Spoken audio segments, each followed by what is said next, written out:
Students, welcome back to my channel star circle of commerce. और आज हम लोग पढ़ने जा रहे हैं डायरेक्टिंग।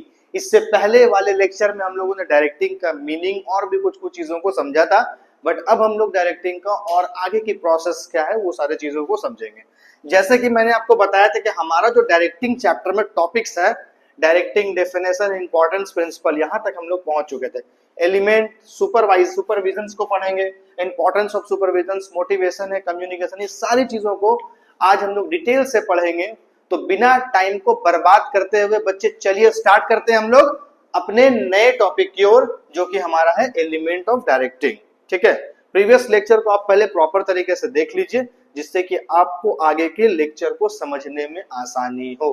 ठीक है, एलिमेंट्स ऑफ डायरेक्टिंग में हम लोग अब आ गए हैं, जिसमें हम लोग पढ़ने जा रहे हैं एलिमेंट्स ऑफ डायरेक्टिंग में चार चीजें, सुपरविजन है, मोटिवेशन है, लीडरशिप है और कम्युनिकेशन। ये चार इंपॉर्टेंट फैक्टर जो होते हैं वो हमारे ऑर्गेनाइजेशन में डायरेक्शन देने के बाद एम्प्लॉय के अंदर में एक जज्बा और काम करने में इच्छुक जगा देते हैं। तो इसमें सबसे पहला जो हमारा टॉपिक है सुपरविजन। सुपरविजन का क्या रोल होता है इसको अभी हम लोग समझेंगे।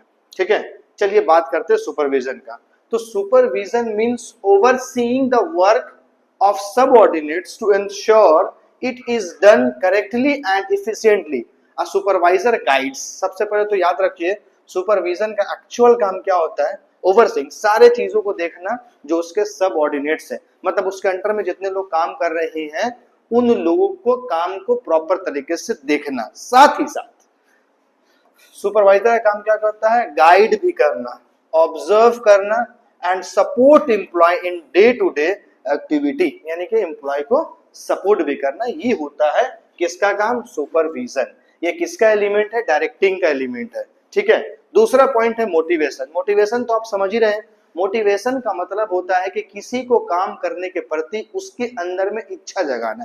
मोटिवेशन भी कई तरीके से हो सकता है, मॉनेटरी टर्म में भी हो सकता है, पैसे दे करके, इंसेंटिव दे करके, बोनस दे करके, कुछ अलाउंसेस दे करके, या फिर उनको जॉब को प्रमोशन के बारे में बता करके, इन सारी चीजों से भी मोटिवेट किया जा सकता है। मोटिवेट करने से एम्प्लॉय जो काम करेंगे वो प्रॉपर तरीके से करेंगे और आपकी प्रोडक्टिविटी को बढ़ाएंगे। ठीक है, नेक्स्ट जो है हमारा motivation means inspiring employees to give their best performance by satisfying their needs. It can be financial, salary, bonus देकर भी हो सकता है, और non financial recognition, growth opportunity देकर भी हो सकता है। लीडरशिप, तीसरे नंबर पे बात आता है लीडरशिप, और चौथे नंबर पे बात आता है कम्युनिकेशन। लीडरशिप का मतलब तो आप समझ ही रहे हैं, जिस भी ऑर्गेनाइजेशन में लीडरशिप अगर प्रॉपर तरीके से किया जाता है तो उसके अंडर में काम करने वाले लोग जो है वो सही तरीके से काम करेंगे। अगर लीडर अच्छा होता है तो काम करने वाले एम्प्लॉय भी ऑटोमेटिक अच्छा हो जाते हैं।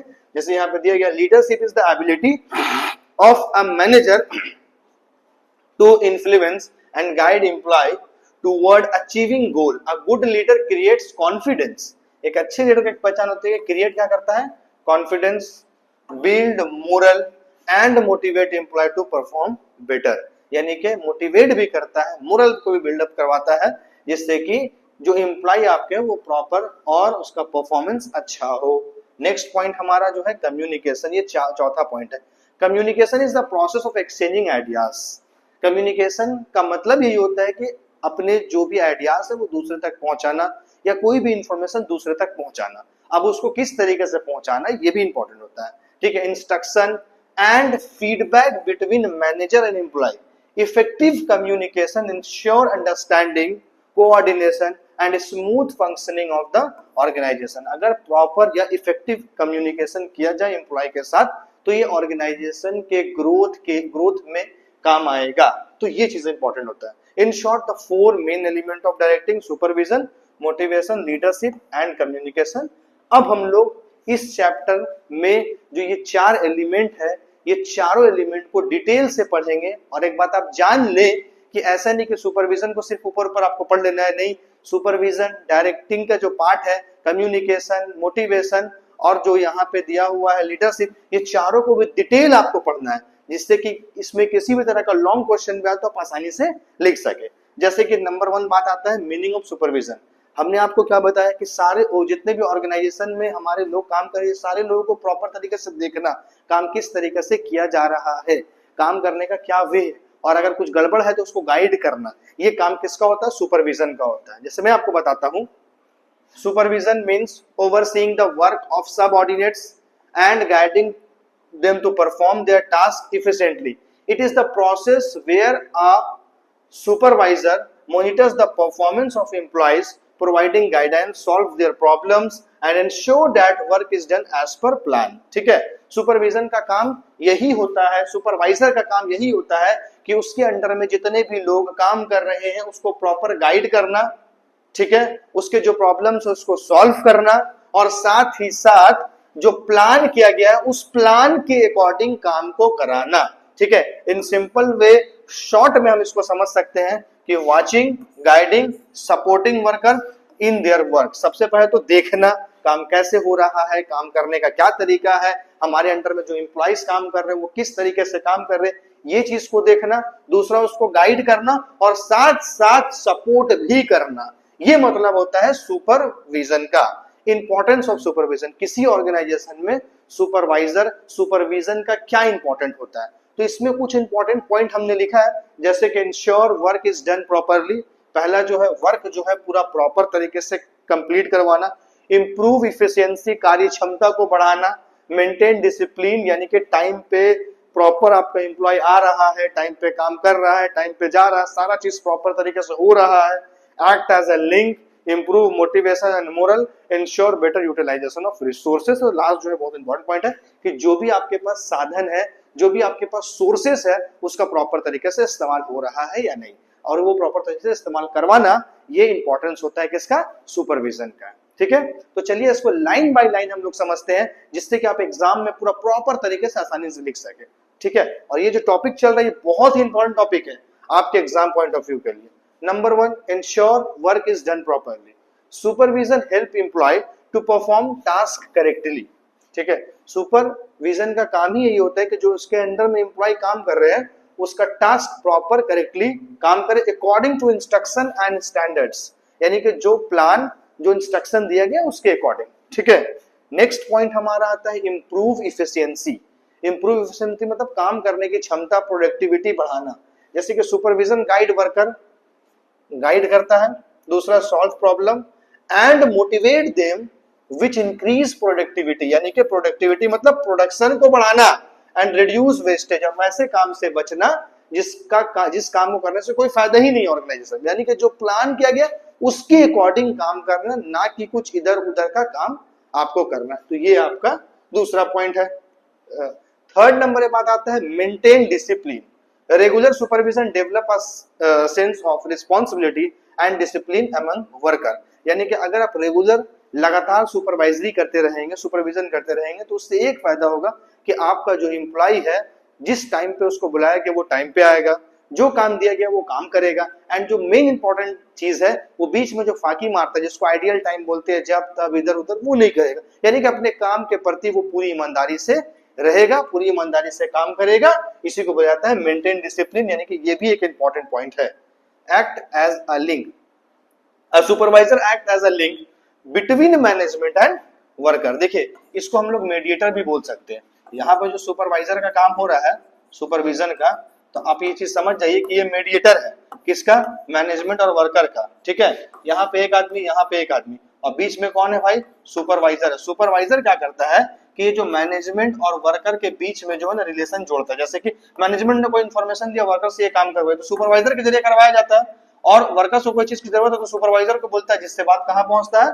मैनेजर तक का पहुंचता है। तो ये मीडिएटर भी कहलाता है। ठीक है, communicating instruction and feedback both ways. ठीक है, वो एक दूसरे को लिंक करता है। Improve motivation and moral, next point हमारा है। Personal guideline, appreciation and support from supervisor boost employ moral and job satisfaction.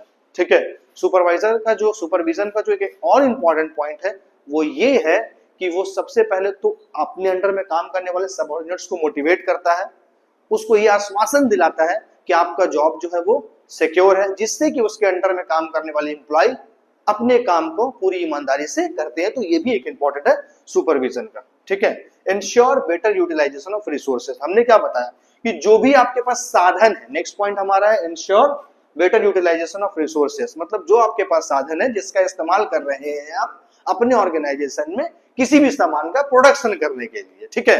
तो उस साधन का प्रॉपर तरीके से, सही तरीके से इस्तेमाल हो, ये जो है काम किसका होता है? सुपरवाइजर का होता है। सुपरविजन जो है ये काम करवाता है। जैसे एग्जांपल के तौर पर with close monitoring manpower material and machine are used effectively without unnecessary wastage, यानी कि जितना भी आपका मैन पावर है, जो भी आपके पास मटेरियल है, जो भी मशीन है, उसका प्रॉपर तरीके से इस्तेमाल हो, अननेसेसरी इस्तेमाल ना हो, ऐसा इस्तेमाल ना हो जिससे कि किसी चीज का नुकसान हो जाए, वेस्टेज ना हो, ठीक है। तो ये कुछ इंपॉर्टेंट पॉइंट है सुपरविजन का, जिसको आपको एकदम अच्छे से ध्यान में रखना है। तो ये एलिमेंट ऑफ डायरेक्टिंग का पहला पॉइंट हमने कंप्लीट किया, जो कि सुपरविजन के नाम से था। दूसरा पॉइंट जो हमारा आता है वो है मोटिवेटिंग, जिसको मोटिवेशन बोलते हैं। आइए, मोटिवेशन किसको बोलते हैं? तो मोटिवेशन एकदम आम भाषा में आप समझ लीजिए कि जब भी कभी कोई किसी व्यक्ति को काम करने के प्रति उसको इच्छा जगा देता है, उसको मोटिवेशन बोलते हैं। मोटिवेशन सिर्फ किसी ऑर्गेनाइजेशन में नहीं होता, और भी कई जगह पर। मान लीजिए कोई बच्चा है जो पढ़ना ही नहीं चाहता अच्छे तरीके से, लेकिन टीचर उसको इस तरह से गाइड कर दिए, इस तरह से मोटिवेट कर दिए, समझा दिए, उसका इंपॉर्टेंस बता दिए, जिससे कि वो बच्चा बहुत अच्छे तरीके से पढ़ने लग गया। तो इसी को तो मोटिवेशन बोलते हैं। मोटिवेशन अभिप्रेरित करना, किसी के अंदर में इच्छा जगाना, किसी काम को करने के लिए, पढ़ाई हो, लिखाई हो, ये काम हो, किसी भी चीज में हो, एग्जाम्पल हो सकता है, ठीक है। आइए हम लोग इस पर थोड़ा सा चर्चा करते हैं, इस पर डिस्कशन करते हैं। Motivation is the process of stimulating and encouraging employ to perform their best to achieve organization goal, यानी कि उसको इस तरह से इनकरेज करना जिससे कि वो ऑर्गेनाइजेशन गोल को अचीव करने में मदद करे। It involve creating a desire और willingness among employ to work efficiently by satisfying their need and wants। In simple word में हम इसको बोल सकते हैं मोटिवेशन इंस्पायरिंग पीपल। देखिए ये समझिए, inspiring people to work with interest and enthusiasm, ठीक है।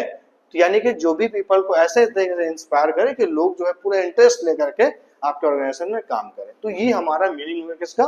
मोटिवेशन का। जब हम लोग आगे चलते हैं, हम लोग इंपॉर्टेंस पे बात करते हैं, तो इंपॉर्टेंस में सबसे पहला जो इंपॉर्टेंस है, आप इसको नोटिस कीजिएगा, इंक्रीज इफिशियंसी ऑफ एम्प्लॉय। मतलब जो एम्प्लॉय है, एम्प्लॉय की इफिशियंसी ऑटोमेटिक इंक्रीज होती है, कार्य क्षमता इंक्रीज होती है। एम्प्लॉय जिस डिपार्टमेंट में काम कर रहा है, उस डिपार्टमेंट की प्रोडक्शन जो है इंक्रीज होती है, प्रोडक्टिविटी जो है इंक्रीज होती है। तो ये एक पहला इंपॉर्टेंट है किसका? मोटिवेशन का, जिसको हम लोग बोल सकते हैं कि motivation inspire employees to put in more effort, ज्यादा एफर्ट लगाने के लिए इंस्पायर करना, which improves productivity and performance, यानी कि जिससे कि प्रोडक्टिविटी और परफॉर्मेंस जो है वो इंक्रीज होता है, बढ़ जाता है। नेक्स्ट पॉइंट हमारा क्या है? हेल्प इन अचीविंग ऑर्गेनाइजेशनल गोल।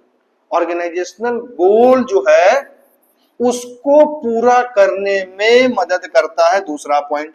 अब देखिए हम लोग इसको समझ सकते हैं कि motivated employ align their personal goal with organisational goal ensuring better result. तो अगर हम किसी एम्प्लॉय को मोटिवेट प्रॉपर तरीके से कर दें, तो जो ऑर्गेनाइजेशन का टारगेट होता है उसको पूरा करने के लिए एम्प्लॉय अपना टारगेट, अपना काम समझ करके दिन रात मेहनत करके काम करने लग जाता है, जिससे कि ऑर्गेनाइजेशन का टारगेट पूरा हो जाता है। दूसरा इंपॉर्टेंट पॉइंट ये है। थर्ड नंबर पे जब हम लोग बात पहुंचते हैं, रिड्यूस एम्प्लॉय टर्नओवर, ठीक है। When employees are motivated they feel satisfied and are less likely to leave the organisation. यानी कि जब एम्प्लॉय, एक बात समझ लीजिए, जब एम्प्लॉय मोटिवेट हो जाते हैं तो वो पूरा सेटिस्फाइड हो जाते हैं, और बहुत कम एम्प्लॉय ऐसे माइंड में रखते हैं कि हमको इस ऑर्गेनाइजेशन को छोड़कर कहीं दूसरा जगह जाना है। क्योंकि मैं आपको बता दूं कि अगर बार बार एम्प्लॉय किसी ऑर्गेनाइजेशन के चेंज होते हैं, तो उसमें क्या होता है, कोई नया लोग आया, उसको ट्रेनिंग दीजिए, ट्रेनिंग एंड डेवलपमेंट, उसके बाद फिर उसको काम में लगाइए, फिर से वही प्रोसेस होगा, फिर से उसको सही सब चीज सिखाई जाएगी। इसलिए पुराने एम्प्लॉय के साथ काम करने में एक फायदा ये है कि उसको बार बार किसी चीज के लिए ट्रेनिंग देने की जरूरत नहीं पड़ेगी। क्लियर? समझ में आ गई बच्चे? चलिए आगे चलते हैं। Improve team work.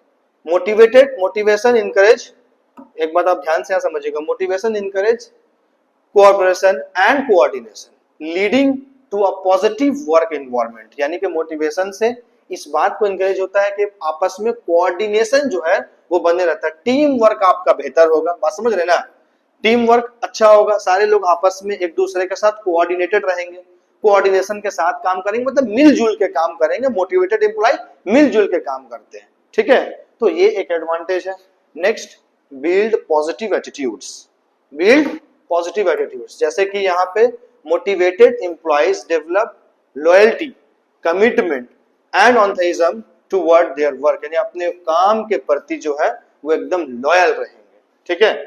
Next point जो है, लास्ट पॉइंट ही समझ लीजिए, facilitates change and innovation. Motivation help employ accept change and encourage creativity and innovation. अगर आप एम्प्लॉय को मोटिवेट करके रखते हैं और अपने ऑर्गेनाइजेशन में किसी चीज को चेंज भी कर देते हैं, तो आपके जो एम्प्लॉय है, चेंज करने से क्या मुराद है कि कोई नई टेक्निक्स आ गई या कुछ नए तरीके से आप काम करना है, या किसी एम्प्लॉय को हमको अलग डिपार्टमेंट में भेजना है। कभी कभी एम्प्लॉय लोग जो है ना वो लड़ता झगड़ता भी, नहीं हम नहीं जाएंगे वहां, नहीं हम वहां नहीं जाएंगे, ऐसा ऐसा होता भी है। लेकिन आप अपने एम्प्लॉय को मोटिवेट करके रखेंगे तो उसको जाने में कोई आपत्ति नहीं होगा, चुपचाप जो है आपकी बात सुन करके चला जाएगा, क्योंकि आप इस तरह से उसको मोटिवेट कर रहे हैं, समझा रहे हैं, बुझा रहे हैं, ठीक है। तो ये चीज आप ध्यान दीजिए। तो ये मोटिवेशन का कुछ इंपॉर्टेंट पॉइंट था, लेकिन मैं आपको बता दूं कि मोटिवेशन इंसेंटिव्स क्या होता है, जो कि बहुत इंपॉर्टेंट है। मोटिवेशन कैसे करें एम्प्लॉय को, कहीं समझाने बुझाने से हो जाएगा?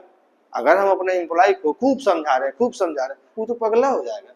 तो आपको समझाने के लिए दो तरीका अपनाना पड़ेगा, एक होता है मॉनेटरी पॉलिसी, पैसा दे करके, या एक होता है आपको उसको लालच, जॉब का प्रमोशन दे करके। तो मोटिवेशन करने का भी एक तरीका यही होता है। तो आइए हम लोग इस पे डिस्कस करते हैं, ठीक है। खरी मोटिवेशन को ये नहीं मत समझ लीजिए खरी बात को समझा दिए तो सब खुश हो जाएगा, मेरा एम्प्लॉय काम करने लगे, नहीं, दो जाके कान में चढ़ा भी देगा कि नहीं, ऐसा नहीं होता है। ये क्या करते हैं, खरी चढ़ाते हैं, मुंह से बोलते हैं। तो मोटिवेशन करने का ये भी एक तरीका है कि आप उसको मॉनेटरी टर्म में भी देखिए, कुछ उसका फायदा भी लगना चाहिए। ऐसा नहीं है खरी बोले रहे हैं तो भैया बोले रहे तो एम्प्लॉय भी चल जाएगा अपना घर में, अकेले काम करते रहिएगा, ठीक है। तो आइए हम लोग बात करते हैं मोटिवेशन इंसेंटिव के बारे में। Incentives are reward or benefit given to employee to motivate them for better performance, यानी कि कुछ रिवॉर्ड देना, कुछ अवार्ड देना, कुछ ऐसा देना कि जिसको लगे कि हाँ हमको जो है ना प्लेट उलेट मिल रहा है, सर्वर सेट मिल रहा है। तो ये सारी चीजें इंपॉर्टेंट होती है, ठीक है। कुछ गिफ्ट मिलना। They are two types, incentive दो तरह के होते हैं, एक होता है फाइनेंशियल मॉनेटरी इंसेंटिव, और एक होता है जो हम लोग नीचे अभी आएंगे तो भी देखेंगे यहाँ पे, नॉन फाइनेंशियल और नॉन मॉनेटरी इंसेंटिव। तो भाई फाइनेंशियल क्या होता है सर? फाइनेंशियल का मतलब उसको रोकड़ा दीजिए, पैसा दीजिए। These are reward in the form of money or financial benefit. They satisfy employee direct economic need. जैसे एग्जांपल के तौर पर पे एंड अलायंसेस, सैलरी तो देना ही है, वो तो कंपलसरी चीज है। लेकिन dearness alliance, house rent alliance, medical alliance, आपको कोई बोलेगा ये सब पगला काका बोल रहे सर। तो डियरनेस अलायंस क्या होती है सबको पहले समझना पड़ेगा आपको। लेकिन फिलहाल अलायंसेस का मतलब समझ लीजिए कि कुछ ना कुछ उसको जो है बेनिफिट देना, कुछ एक्स्ट्रा, सैलरी के अलावा एक्स्ट्रा देना, इसी को अलायंसेस बोलते हैं। जैसे एग्जांपल के तौर पर डियरनेस अलायंस, महंगाई भत्ता, हाउस रेंट अलायंस, घर में रहने के लिए कुछ अलायंस देना कि आप किसी किराया और में रहते तो भैया इतना पैसा एक्स्ट्रा ले लीजिए। मेडिकल अलायंस, आपके बच्चा का मेडिकल फ्री रहेगा।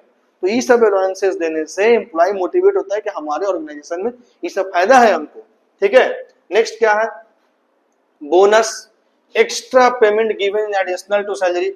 कभी कभी बोनस के तौर पर भी कुछ पैसा दे दीजिए, दिवाली बोनस, तो ईद बोनस, तो रमजान बोनस, तो याद अलग अलग फेस्टिवल में कुछ दे दीजिए। देखिए आपका एम्प्लॉय आपसे खुश रहेगा, बोलेगा टाइम टाइम पे हम लोग का ख्याल होता है।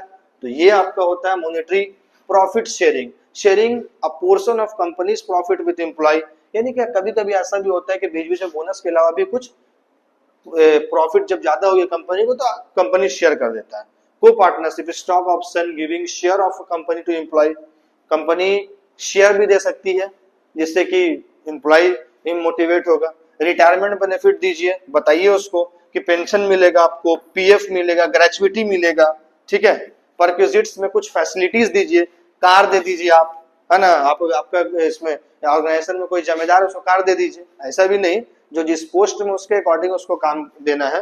हाउस दे दीजिए, फ्री मेडिकल दे दीजिए, फ्री एजुकेशन दे दीजिए, ये सब चीज। लेकिन फ्री एजुकेशन ये सब मत देखिएगा कि कोई छोटा एम्प्लॉय है या बड़ा एम्प्लॉय है, हर एम्प्लॉय को आपको फ्री एजुकेशन, फ्री मेडिकल देना ही है, घर देना ही। आप कार देके कार सब अफोर्ड नहीं कर पाएगा। अगर आप वैसा एम्प्लॉय को कार दे देंगे तो उसको और जहमतें दे देंगे आप, ठीक है, उसका कार रखे रखे सड़ जाएगा, तो आप वैसे एम्प्लॉय को कार दीजिए देख करके अपना समझ बूझ करके, ठीक है। आइए बात करते हैं purpose, directly improve employ standard of living and motivate them financially. तो एक बात याद रखिए कि ये पर्पस क्या होता है देना, कि जिससे कि आपका स्टैंडर्ड ऑफ लिविंग आपका एम्प्लॉय का बेहतर हो सके और एम्प्लॉय आपका मोटिवेट हो सके। तो ये एक पॉइंट था आपका। नेक्स्ट जो है non financial, non financial monetary term में क्या हो सकता है, अभी तो हम बात कर लिए कि एम्प्लॉय को मोटिवेट करने के लिए सर पैसा दे देते हैं, कुछ दे देते हैं, अलाउंसेस दे देते हैं, घर दे देते हैं, ठीक है, फ्री एजुकेशन करवा देते हैं, फ्री मेडिकल दे देते हैं, ये सब बहुत अच्छी बात है। लेकिन अब नॉन मॉनेटरी टर्म में मतलब बिना पैसे का कैसे यूज करे सर, बिना पैसे का कैसे उसको मोटिवेट करे सर। तो आइए मैं उसके बारे में बताता हूँ। सबसे पहले higher position, authority, reorganisation of the organisation, ठीक है, ये इसका एग्जांपल है। बट इसमें समझ में, these are reward that do not involve direct money, direct पैसा जो कैश में नहीं देना है। They satisfy employ psychological, social and emotional, ठीक है, साइकोलॉजिकल और सोशल इमोशनल कैसे, उसको ये बताना, ये सेटिस्फाइंग दिलवाना, सेटिस्फाइड करना कि आपका जॉब यहाँ पे एकदम सिक्योर है, आपको यहाँ से कोई भी हटा नहीं सकता, हिला नहीं सकता, तो उससे भी एम्प्लॉय मोटिवेट होते हैं। इसको हम लोग बोलते हैं नॉन फाइनेंशियल या नॉन मॉनेटरी इंसेंटिव, ठीक है। इसका एग्जांपल में पहला स्टेटस, हायर पोजीशन करना, किसी चीज के लिए अथॉरिटी देना, ठीक है, जॉब सिक्योरिटी के लिए assurance of stable employment, opportunity for growth, promotion करना, करियर डेवलपमेंट करना, ट्रेनिंग देना, ये सब चीज होता है, ठीक है। ये नॉन मॉनेटरी, जिससे कि एम्प्लॉय मोटिवेट होगा, देखिए हमको प्रमोट कर दिया गया तो खुश होंगे ना। हम अगर किसी ऑर्गेनाइजेशन में काम करेंगे, अगर हमको प्रमोशन मिलेगा तो जाहिर सी बात है खुश होंगे, हम मोटिवेट होंगे और काम भी उसी तरीके से करेंगे, ठीक है। फिर क्या है, employ recognisation, appreciation, award, certificate, ठीक है, ये सारा चीज देना, बीच बीच में कुछ प्राइज सेरेमनी करवा देना, कुछ अवार्ड अपने एम्प्लॉय को दे देना, तो ये सब चीज भी इंपॉर्टेंट होता है, जो कि नॉन मॉनेटरी होता है। पैसा नहीं दे रहे हैं, अवार्ड दे रहे हैं, एक अवार्ड दे दीजिए, देखिए आपका एम्प्लॉय कितना खुश होगा, देखो हमारे कंपनी से हमको ये अवार्ड मिला है, इस तरह का काम करने का अवार्ड मिला है, परफॉर्मेंस ऑफ द मंथ मिला है, बात समझे ना। तो ये चीज होता है मोटिवेशन, ठीक है। उसके बाद फिर क्या, job enrichment, challenging and interest work opportunities, ठीक है, कोई चैलेंजिंग दीजिए, ठीक है, इंटरेस्टिंग वर्क अपॉर्चुनिटी दीजिए, participation in decision making involving employ in decision, increase belongingness, ठीक है। अगर ऑर्गेनाइजेशन में किसी चीज पे कोई चर्चा करना है, कोई डिसीजन लेना है, तो अपने एम्प्लॉय को भी आप सामने में रखिए, तो उसको लगेगा कि नहीं हमको वैल्यू दिया जा रहा है। तो ये सब चीजें इंपॉर्टेंट होता है, ठीक है। नेक्स्ट जो है good working condition, clean environment, safety, comfort and facilities. तो ये सारी चीजें जो है मॉनेटरी और नॉन मॉनेटरी की बात है मोटिवेशन इंसेंटिव का। तो अगर आप इसको अच्छे से कर लेंगे तो आपको फिर हम लोग डिस्कस करेंगे लीडरशिप के बारे में, ठीक है। तो ये हमारा जो टॉपिक था ये मोटा मोटी देखिए कंप्लीट हो गया है। अब हम लोग जो डिस्कस करेंगे वो लीडरशिप, लेकिन लीडरशिप जो हम लोग डिस्कस करेंगे वो नेक्स्ट लेक्चर में करेंगे। तो तब तक के लिए आप इसको पूरा प्रॉपर तरीके से एकदम लाइन बाय लाइन देखिए, जो भी कंफ्यूजन लगे आप कमेंट सेक्शन में जाके कमेंट कीजिए, इंशाल्लाह आपका बेसिक टू एडवांस पूरा क्लियर किया जाएगा। Okay students, thank you so much.